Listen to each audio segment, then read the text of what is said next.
Hey everyone, welcome back. Hope you're doing great wherever you are in the world. If you're going to be traveling to Lisbon, Portugal, you got a vacation, you're going to be there for a couple of days or a few days, and you're trying to think about a day trip.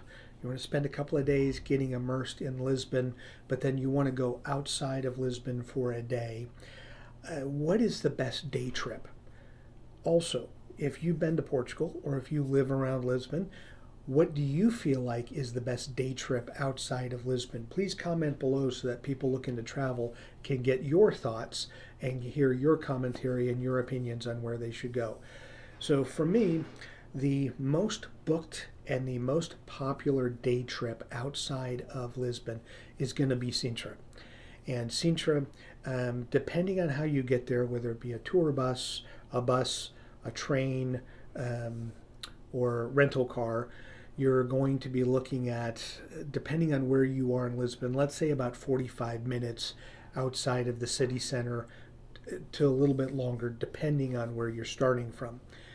Sintra is known for having many palaces, many beautiful palaces. So it's a place that ends up being a top destination, and it shows up on Travelocity, TripAdvisor, you name it, different websites. It usually top things to do or top day trip. Sintra is going to be the place because there's Peña Palace, there's Quinta de Regaleira, there's the Moorish Palace, there's the National Palace. There are so many different things there to go see. They're not all right next to one another, so sometimes it might take an Uber or a taxi to get from one to the other, but it's a fantastic place to go. It can take a full day or at least a half day, depending on how many of these palaces you're looking to check out.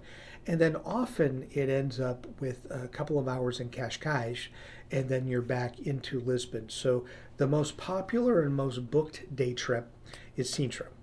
Now I'm going to give you two others that I think are fantastic and are just as good as Sintra.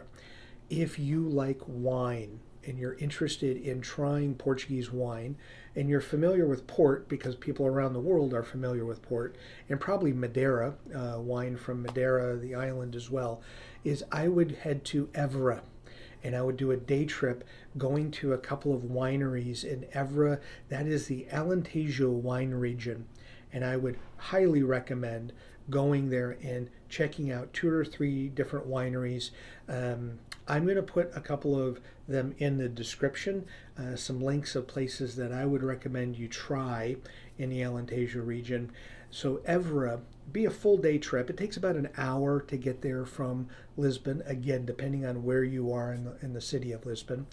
But it's beautiful country, excellent wines, and so much more than just port wine. It's reds and whites and rosés and sparkling wine. So I would just highly think about Alentejo. Again, links in the description of some wineries that I would check out and do if you are a wine lover and you want to try Portuguese wine. And then lastly, if let's say it's spring through fall, if you want a beach day and you want to get out of Lisbon, there are some excellent beaches as you get out of the city center headed west towards Cascais. But I would go south to a place called Sesimbra. And it's something that with a car, about 45 minutes based upon where, again, you live in Lisbon or where you're staying in Lisbon, I should say. Short-term stay, what hotel, what Airbnb, VRBO, because you can get there taking the Vasco da Gama Bridge or the April 25th Bridge and you work your way down to Sesimbra. But beautiful beach and coastal town, great food, some really good seafood there. And it's a beautiful day. You can get down there in the morning, have a full day on the beach. The water is cold most of the year because it's the Atlantic, so it's not like it's the Algarve. But there are people in the summertime when it is really hot that you can get in and get acclimated to it. I would look at Sesimbra. It is not something that shows up maybe in a lot of tour guides or trip guides as the place to go to.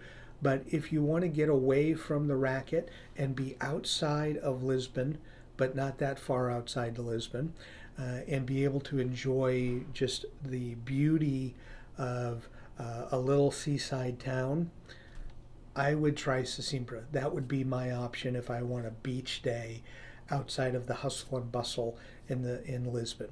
So those are three options I'm giving you. The most popular and most booked. One place for wine lovers and one place for beach lovers and beach goers. So as always, I hope you enjoy the channel. I hope you find this information useful. If you, again, have made it this far and you have a preferable day trip, please put it in the comment for everyone to read. As always, thank you so much for watching and enjoy your travels.